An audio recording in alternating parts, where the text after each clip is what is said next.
Hello, good morning दोस्तों। कैसे हैं आप लोग? आशा करती हूँ ठीक होंगे, है ना। खुद पर विश्वास करना सबसे बड़ा साहस है और साहस करते रहें। सकारात्मक सोचें और सकारात्मक रहें। तो चलिए 14th और 15 जेपीएससी का हम लोग मिलकर तैयारी करते हैं। और अभी 8 मार्च में जो होने वाला एग्ज़ाम है, हो सके तो थोड़ा डिले हो। जो एज रिलैक्सेशन के लेके है, तो उसके बाद वो थोड़ा बढ़ सकता है, बट अभी ये जो हम 8 मार्च को ही लेके चलेंगे। और देखिए मैं अभी जो जितने डिस्ट्रिक्ट है उसको मैं पढ़ा रही हूँ। तो जितने भी मैं क्लास करवा चुकी हूँ वो सारा क्लास करे प्रीवियस ईयर है, उसके साथ मैं बेसिक काफ़ी कंप्लीट करवाते जाती हूँ।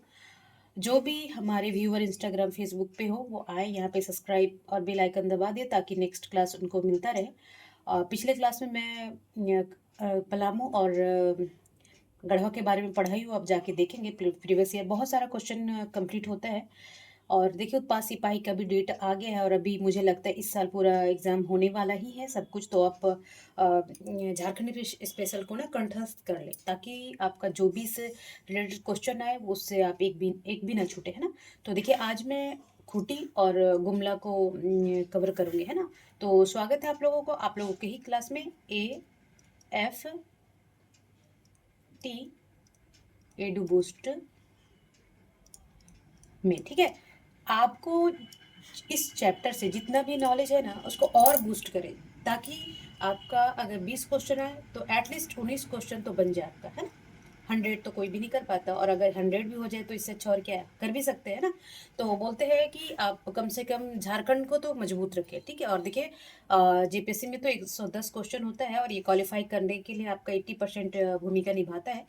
तो आप कोई भी चैप्टर को हल्के में ना लें। तो आज मैं खूंटी पढ़ा रही हूँ। देखिए चलिए पहला क्वेश्चन है कि खूंटी जिले की स्थापना कब हुई थी, है ना। तो देखेंगे मैं सारा डिस्ट्रिक्ट का कब कब स्थापना हुआ था मैं बताई हूँ।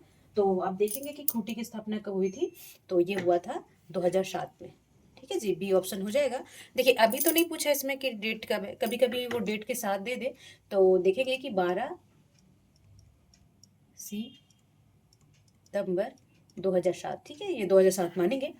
अब और इसमें क्या जानना है, चलिए हाँ तो ये अच्छा देखिए इसमें अब मैं आगे बताते जाऊंगी। चलिए क्वेश्चन नंबर 2 बोल रहा है कि खूंटी जिले का क्षेत्रफल कितना है। आप देखेंगे जब मैं गढ़वा और पलामू पढ़ा रही थी तो उसमें भी क्षेत्रफल पूछता है, डेंसिटी पूछता है, सेक्स रेशियो पूछता है, स्थापना कब हुआ है ये पूछता है ना। तो और मैं डिस्ट्रिक्ट वाइज सारा पढ़ा दूंगी, बट अभी जो क्वेश्चन आ रहा है हम उसी करते हैं। तो खूंटी जिले का क्षेत्रफल कितना है, तो देखेंगे खूंटी जिले का क्षेत्रफल है, इसका ऑप्शन हो जाएगा बी, ठीक है। देखेंगे 2611 वर्ग किलोमीटर, ये ऑप्शन देख लेंगे क्योंकि चारों ऑप्शन मुनासिब नहीं है, मैं आंसर बताते जाएंगे साथ में। ये डिटेल कितना है, 2611 वर्ग किलोमीटर, ठीक है जी। और ये और देखेंगे आप खूंटी किसके लिए भी फेमस है, तो खूंटी किसके लिए फेमस फेमस है, ला, है ना। ला सर्वाधिक कहाँ होता है, खूंटी खूंटी में, ठीक है। इसके बारे में मैं जब उद्योग पढ़ाऊंगी तो अच्छे से सारा डिटेल ला कैसे बनता है सब कुछ बताऊंगी। अभी हम क्वेश्चन करेंगे फटाफट। चलिए क्वेश्चन नंबर 3 बोल रहा है खूंटी जिले में कुल कितने अनुमंडल है ना। तो खूंटी जिले में कितने अनुमंडल है जी, तो एक, और वो कौन होगा, तो इसका ऑप्शन हो जाएगा 1, और ये है खूंटी खुर्द, खूंटी, ठीक है। और प्रखंड भी पूछता है ना, तो देखिए इसमें प्रखंड की संख्या है कुल 6, ठीक है। चलिए क्वेश्चन नंबर बोल रहा है, क्वेश्चन नंबर 4 बोल रहा है कि खूंटी जिले की कुल आबादी कितनी है ना। तो खूंटी जिले की कुल आबादी देखिए जनसंख्या पूछ दी है ना। तो देखेंगे कि 5,31,885। देखिए खूंटी जिला बहुत बड़ा भी नहीं है। आप यहाँ झारखंड का मैप देखेंगे, ये हमारा प्यारा झारखंड है। ऐसे बनता है ना जब हम मेंस पढ़ेंगे तो। ये झारखंड है और यहाँ से देखेंगे आप, ये वाला पोर्शन होगा सिमडे का, और यहाँ पे हो जाएगा गुमला जी, और यहाँ पे है खूंटी, ठीक है, यहाँ रांची के बाजू में, ठीक है। यहाँ पे खूंटी हो गया आपका यहाँ पे, ठीक। यहाँ तो पूर्वी सिंहभूम है, तो ये खूंटी हो गया। तो देखेंगे खूंटी किसके किसके साथ लगता है इसका, ये रांची के साथ भी लगता है, ठीक है। इधर आपका सरायकेला खरसावा के साथ लगता है ना। पश्चिमी शिव ये सरायकेला खरसावा के साथ लगता है, फिर पश्चिमी सिंहभूम के साथ लगता है, अच्छा सिमडेगा के भी साथ लगता है, और गुमला के साथ भी लगता है और लातेहार के साथ भी लगता है। देखिए कितने डिस्ट्रिक्ट माफ़ करेंगे, रांची के साथ माफ़ करेंगे, यहाँ पे सिर्फ रांची, गुमला, सिमडेगा और पश्चिमी सिंहभूम और सरायकेला खरसावां, तो इतने डिस्ट्रिक्ट के साथ इनका बॉर्डर लगता है खूंटी का। तो अब यहाँ पे जनसंख्या देख ली है कितना है, 5,31,885। देखिए इसका क्षेत्रफल भी तो काफ़ी कम है ना, 2611 वर्ग किलोमीटर ही। ठीक है, चलिए क्वेश्चन नंबर 5 बोल रहा है कि खूंटी जिले की साक्षरता। तो देखिए लिटरेसी पूछता है, बस ये दो चार चीज़ें एकदम कंठस्थ कर लेना। तो इसमें इसका ऑप्शन हो जाएगा कि 63.86 लोग यहाँ साक्षर है, बाकी निरक्षर है। अभी देखिए अभी भी कितने लोग अभी निरक्षर है। साक्षर मीन्स ये नहीं, ये सब वेल एजुकेशन, सभी बहुत IAS पढ़ रहे, PCS पढ़ रहे, बैंकिंग कर रहे हैं, है ना, बहुत नॉलेज भी है नहीं। साक्षर मीन्स होता है कि एक व्यक्ति 7 साल में कोई भी चाहे लैंग्वेज है ना, भाषा, चाहे वो क्या बोलते हैं, खोटा हो, हिंदी हो, इंग्लिश, कोई एक भाषा का ज्ञान रखता हो और उसी भाषा में लिखना और पढ़ना जानता हो, तो हमारा भारत में उसको बोलते हैं, तो वो साक्षर है। ठीक है जी, तो आप देखिए अभी भी 63.86 लोग यहाँ के साक्षर है, तो ये याद रखेंगे। ठीक है, चलिए क्वेश्चन नंबर 6 बोल रहा है कि खूंटी जिले का जनसंख्या घनत्व कितना है ना, घनत्व जानते हैं ना कि पर किलोमीटर में लोग कितने रहते हैं, है ना। तो देखेंगे कि काफ़ी कम लोग रहते हैं यहाँ पे, 210 लोग है ना पर किलोमीटर कितना रहते हैं, 210 किलोमीटर। ठीक है जी, चलिए क्वेश्चन नंबर 7 बोल रहा है कि खूंटी जिले का लिंगानुपात कितना है। देखिए लिंगानुपात पूछता है और सभी डिस्ट्रिक्ट से ये पूछ रखा है। तो देखिए खूंटी आप जानते हैं कि ये शेड्यूल ट्राइब है ना, शेड्यूल ट्राइब क्षेत्र है, शेड्यूल ट्राइब यहाँ लोग रहते हैं और वहाँ का डेंसिटी आप कभी नेशनल में भी देखेंगे, स्टेट वाइज भी, डिस्ट्रिक्ट वाइज भी देखेंगे, तो वहाँ का सेक्स रेशियो ना काफ़ी अच्छा होता है ना। तो मात्र 1000 बॉयज़ में 3 ही लड़कियां कमी है, तो 997 है खूंटी का, काफ़ी अच्छा है ना। चलिए क्वेश्चन नंबर 8 बोल रहा है कि खूंटी जिले का प्रमुख जनजाति कौन सी है ना, वहाँ कौन कौन सी जनजातियाँ पाई जाती है ना। तो देखेंगे उराव भी पाया जाता है, उराव के बारे में पढ़ाई, मुंडा के बारे में और लोहरा है ना। तो देखेंगे यहाँ पे तीनों जातियाँ मुख्य रूप से पाई जाती है, तो ये ऑप्शन क्या हो जाएगा जी, सभी। ठीक है, चलिए क्वेश्चन नंबर 9 बोल रहा है कि खूंटी जिले की सीमा किस राज्य की सीमा को स्पर्श करती है ना। तो देखेंगे खूंटी जिले आप यहाँ पे देखेंगे छत्तीसगढ़, बिहार, पश्चिम बंगाल, किसी भी राज्य को नहीं। तो इसमें देखेंगे किसी को राज्य, वो ना लैंड लॉक्ड डिस्ट्रिक्ट है, यानी कि देखिए आप यहाँ पे रांची है, ये हम अपना प्यारा सा झारखंड बनाते हैं, है ना।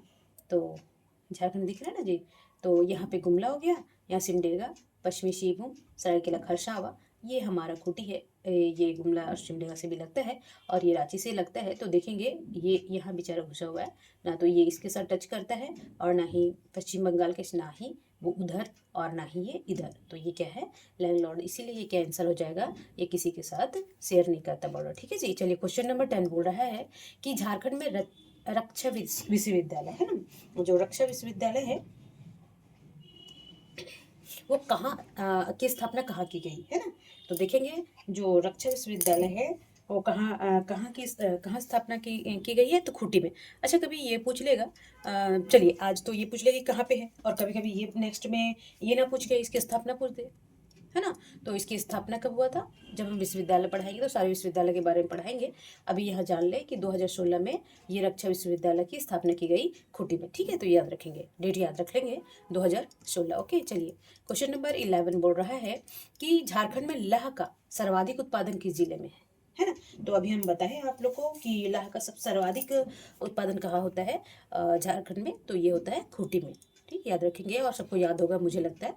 चलिए क्वेश्चन नंबर 12 बोल रहा है कि भगवान बिरसा मुंडा की जन्मभूमि उलीहातू किस जिले में स्थित है ना। सो वेरी वेरी इंपॉर्टेंस, ये बहुत बार पूछता है उलीहातू कहाँ है, मुंडा जी का जन्म कहाँ हुआ था, तो ये क्वेश्चन कितना बार भी घुमा के दे सकता है। तो ये कहाँ पे है जी, ये है खूंटी में। ठीक है, आप लोगों को भी जाना चाहिए खूंटी कैसा है, देखना है, कम से कम झारखंड वास्ते तो देखना ही चाहिए। चलिए क्वेश्चन नंबर 3 बोल रहा है गुमला जिले की स्थापना, गुमला के बारे में हम पढ़ेंगे कि गुमला जिले की स्थापना कहाँ पे है, माफ़ करेंगे कब हुई थी, है ना, कब हुई थी, तो ये हुआ था 1983 में। अच्छा चलिए यहाँ पे कभी कभी हम डेट, अभी तो ये चलिए अब हमें डेट के साथ पूछ लेगा, है ना, तो इसको याद रखेंगे कि इसकी स्थापना कब हुई थी, 18 मई 1983 को, और मुख्यालय कहाँ है जी, हेडक्वार्टर इसका भी, तो ये हो जाएगा गुमला। ओके, ये याद रखेंगे। अभी चलिए हम इसके लिए क्वेश्चन भी बता देंगे। क्वेश्चन नंबर 14 बोल रहा है कि गुमला जिले का क्षेत्रफल कितना है ना। देखिए यही सब क्वेश्चन पूछता है बार बार रिपीट करके। तो अब देखेंगे इसका मतलब क्षेत्रफल कितना है। तो ये है 5327 वर्ग किलोमीटर, है ना, यानी कि खूंटी से बड़ा है जी काफ़ी। ठीक है, तो इसका आंसर क्या हो जाएगा 5327 वर्ग मिलीमीटर। अच्छा देखिएगा कि जो एल्बर्ट एक्का है, जो जिन्हें मतलब कि परमवीर चक्र मिला था, आप जानते होंगे। तो ये कहाँ के थे, तो ये थे गुमला के, है ना। तो एल्बर्ट एक्का, इसे ना गुमला को क्या बोलते हैं, एल्बर्ट एक्का नगरी के नाम से भी जानते हैं, है ना। तो जब विभूति हम पढ़ाए तो वहाँ पे हम पढ़ाए आप लोगों के बारे में, इनके बारे में, है ना। चलिए क्वेश्चन नंबर 15 बोल रहा है कि गुमला जिले में कितने अनुमंडल है ना। तो देखेंगे गुमला जिले में कितने अनुमंडल है, तो 3 है। कितने हैं, 3 है ना। तो अच्छा चलिए अब हम इस ये भी देख लेंगे कि कौन कौन से हैं जी। ठीक है, तो देखेंगे पहले तो गुमला होगा जी। ठीक है, तो पहला गुमला, ओके। फिर दूसरा कौन सा हो जाएगा, ये हो जाएगा चैनपुर। ठीक है, अच्छा तीसरा हम देखेंगे, तीसरा 3 अनुमंडल बताया है ना अभी। तो तीसरा हो गया बसिया। ठीक है, बसिया। अच्छा चलिए कभी प्रखंड भी पूछ देता है ना कि गुमला में प्रखंड।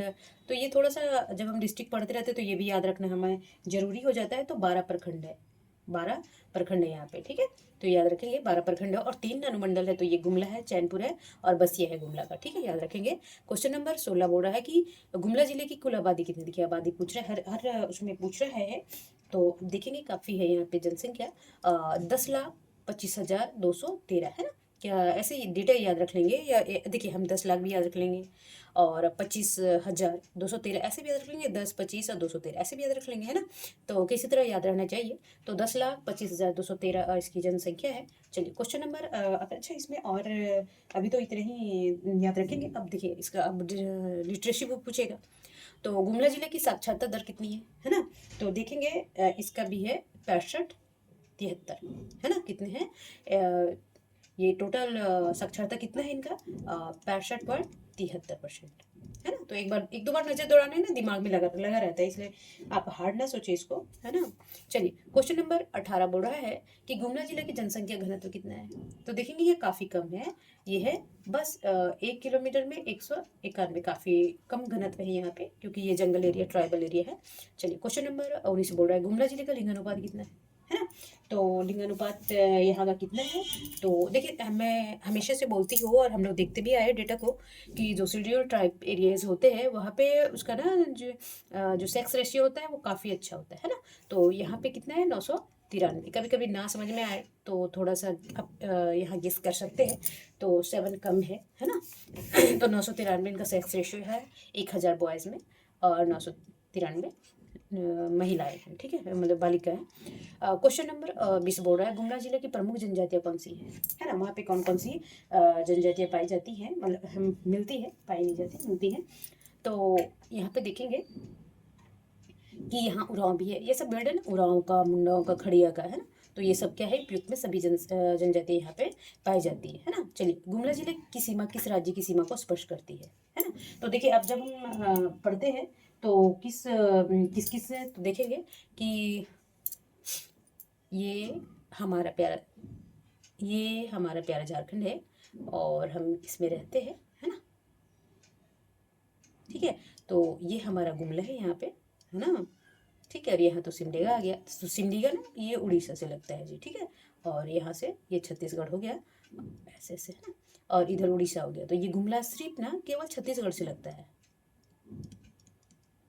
ठीक, इधर तो कोई स्टेट नहीं है। फिर इधर यहाँ तक तो आपका चला जाएगा यूपी, है ना, यहाँ यूपी आता है। फिर इधर बिहार।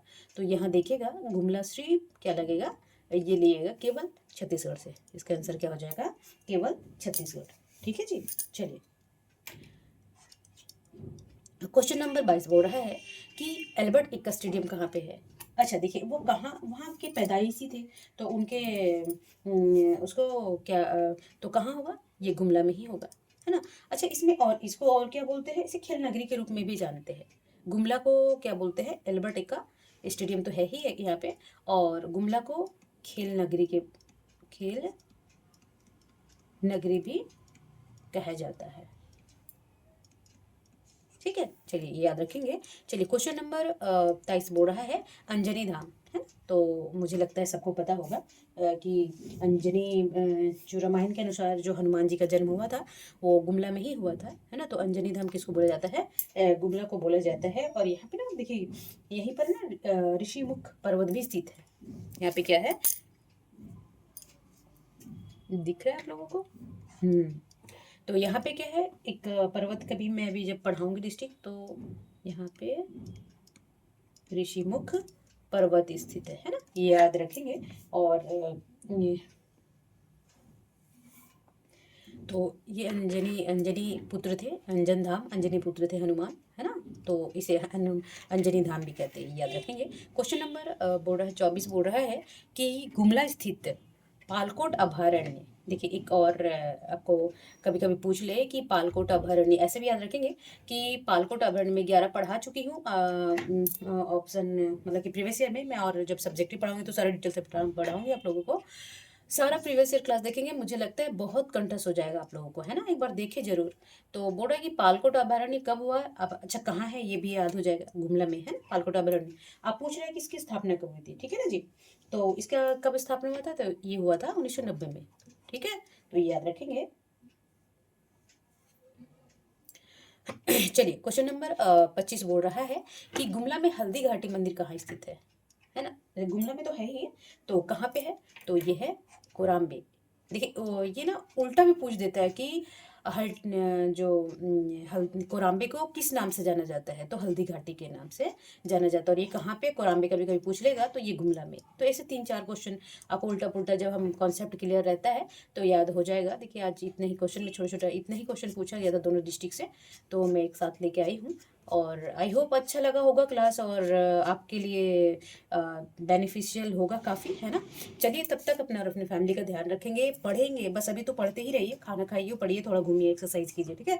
क्योंकि माइंड शार्प रहेगा तभी दिमाग में सब कुछ घुसेगा और बीमार कम पड़ेंगे हम। तो तब तक अपना और अपने फैमिली का ध्यान रखेंगे, स्वस्थ रहेंगे, मस्त रहेंगे, पढ़ते रहेंगे। नमस्कार।